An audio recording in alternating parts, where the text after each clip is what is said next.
but with the National Weather Service expecting a pickup in top wind velocity to 55 miles per hour, 89 kilometers per hour, on Sunday from 40 miles per hour, 64 kilometers per hour, the 8,700 firefighters battling 6 fast-moving blazes were under pressure to work quickly. "We're far from being out of the woods on any of them," Ken Pimlett, director of the California Department of Forestry and Fire Protection, CAL FIRE, told a news briefing in Ventura. At an evacuation shelter at the Ventura County Fairgrounds on Saturday, fluorescent lights shone above hundreds of cots set up in rows. Outside, dust and soot made it hard to breathe. Surya Yasharil and Jacob Joshua were at the shelter with their 2 toddlers, stuck there since arriving by Greyhound bus from Florida on Friday. They had planned to move into a guest house owned by Joshua's employer, but by Saturday they still had not learned whether it had survived. "If it's not there when we get there, we'll go back to the drawing board," said Joshua, 26. "We'll improvise." Marie Snyder was at the beach on Monday evening when the fire started. She could not return to her home in the community of Oak View, so she stayed with friends for a few days, coming to the shelter on Friday.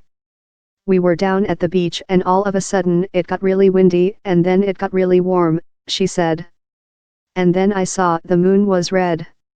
This week's fires have destroyed nearly 800 buildings, mostly in Ventura County where the Thomas Fire, the largest blaze, erupted on Monday. California Governor Jerry Brown told reporters that climate change had helped make intense fires such as these the state's new normal.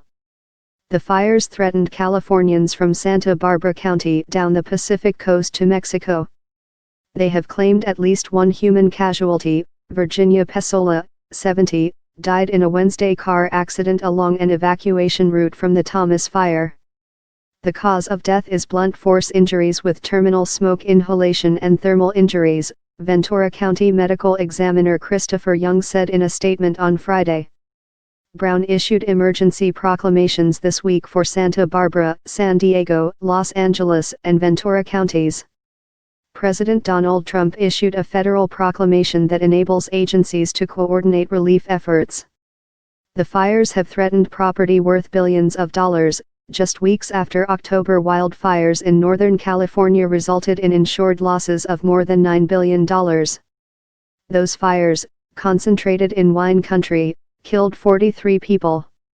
At their peak, this week's fires drove about 212,000 Californians from their homes. The lifting of several evacuation orders reduced the number of people displaced from their homes to 87,000 on Saturday.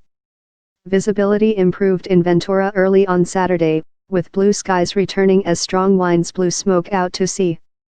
Throughout the area, officials reported gains in their battle to contain the fires.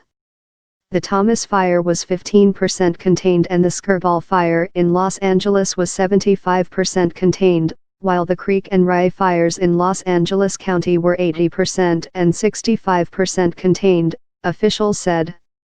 North of San Diego, the 100-acre, 660-hectare, Lilac Fire was 20% contained by Saturday, officials said.